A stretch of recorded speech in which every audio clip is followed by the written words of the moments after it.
After an immense journey, we have at last landed on this remote planet, ready to carry out our rescue mission. The emergency signals transmitted to us were frantic in their intensity, but everything seems to be in order here. Our first surveys confirm that no natural catastrophe is imminent. The climatic cover and atmospheric circulation are stable, despite a recent rise in the levels of background radiation. There is evidence of the long-term erosion of the ecological base, but this is still more than adequate to support life. Aerial reconnaissance of the hundreds of cities that occupy the major continents suggests that the population of the planet numbers many billions, though none of the inhabitants has emerged to greet us. Presumably, they are still seeking refuge from the disaster that threatened to overwhelm them. We have entered many of the cities and have found them deserted, but there is no sign of the vast underground shelters needed to harbor this huge population. The possibility remains that the inhabitants fled from their planet in despair, fearing that their call for help had not been heard. Yet the restricted capacities of their aerospace technology rule out this escape route, and we assume that they are still in hiding.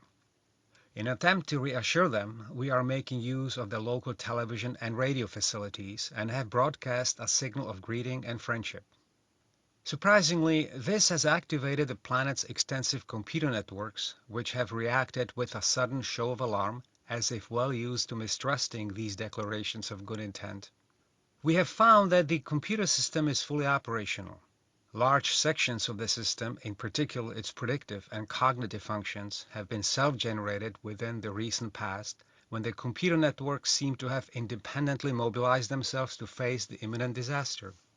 Our investigations confirm that this threat was closely tied to an important date in the planetary calendar, represented by the notation 2400 hours, December 31, 1999. Evidently, this marked the end of two epochs of great significance and the beginning of both a new century and a new millennium. It now appears certain that our own arrival coincided almost exactly with, though may fractionally have overrun, this auspicious moment, which was perceived by the computer networks as a final and desperate deadline.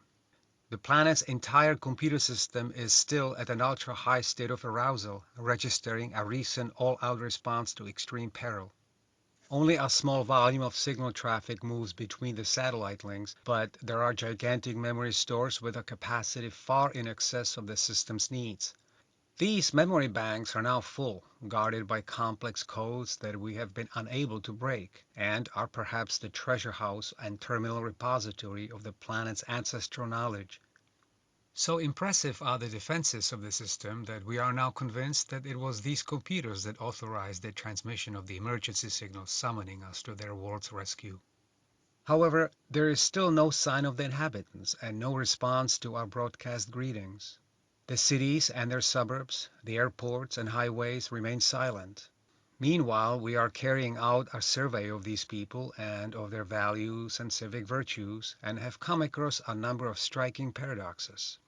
It is clear that their technological and scientific skills are of an advanced order, allowing them to construct the vast cities that dominate the planet's surface. An immense infrastructure of roads, bridges, and tunnels has been laid down in the recent past, augmented by an aviation system that reaches the remotest outposts of their world. The planet's mineral, energy, and agriculture resources have been efficiently and even ruthlessly exploited. A simple but evidently attractive system of barter based on the concept of money facilitates the transfer of manufactured goods and services, and the surplus wealth generated has funded an ever-expanding science and technology. Spaceflight, except in its most primitive forms, still lies beyond the abilities of these people, but they have harnessed the energy of the atom, deciphered the molecular codes that oversee their own reproduction, and seem well on the way to banishing disease and solving the mysteries of life and immortality.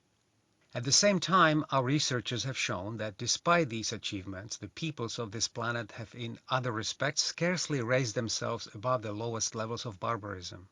The enjoyment of pain and violence is as natural to them as the air they breathe. War, above all, is their most popular sport, in which rival populations and frequently entire continents attack each other with the most vicious and destructive weapons, regardless of the death and suffering that follow. These conflicts may last for years or decades. Nations nominally at peace devote a large proportion of their collective income to constructing arsenals of lethal weapons and satisfy the appetites of their populations with a display of brutal entertainments in which violence, humiliation, and murder are almost the sole ingredients. Not surprisingly, our latest research confirms that the imminent threat to which their computers alerted us was in fact represented by the existence of these people.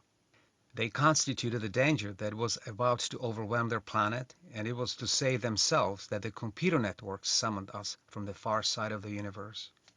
The deadline set by the computers, the crucial hour when one millennium gave way to another, perhaps explains the reason for their alarm. Given these people's hunger for violence, it may be that they saw the birth of a new millennium as a license for an even greater carnival of destruction. They waited at the threshold of space, a barbaric horde with the secret of immortality within their grasp, eager to play with their own psychopathology as the ultimate game. The prospect of this virulent plague spreading across the universe must have prompted the planet's computers to call a halt. But the ultimate mystery remains of where the inhabitants have disappeared. If they have been physically annihilated in an act of planetary hygiene, there is no trace of the billions of corpses or of the vast necropolis needed to inter them. A possible explanation occurs to us as we prepare to return to our home star. Driven by the need for a more lifelike replica of the scenes of carnage that most entertain them, the people of this unhappy world had invented an advanced and apparently interiorized version of their television screens, a virtual replica of the reality in which they could act out their most deviant fantasies.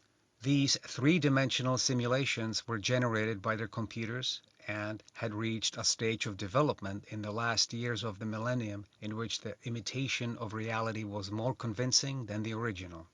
It may even have become the new reality to the extent that their cities and highways, their fellow citizens, and ultimately themselves, seemed mere illusions by comparison with the electronically generated amusement park where they preferred to play. Here they could assume any identity, create and fulfill any desire, and explore the most deviant dreams. But at some point in the new millennium, they might well have decided to return to the world and test it against those dreams, ready to destroy it like a child bored with an unresponsive toy. Is it possible that the computers of this planet, having welcomed the population into this cave of illusion, then made a desperate decision and entombed them magnetically, translating them by some as yet undiscovered science into a memorized version of their physical selves? Once inside the cave, the door of virtual death was sealed and encrypted behind them, leaving the computers alone and safe at last. If so, we arrived some moments too late. As we leave, the computers have calmed themselves and are singing quietly in unison. Perhaps they miss their former companions, however brutish. Our concluding survey indicates that they have invented God, perhaps an idealized image of the race they entombed. As we set out into space, we can hear them praying.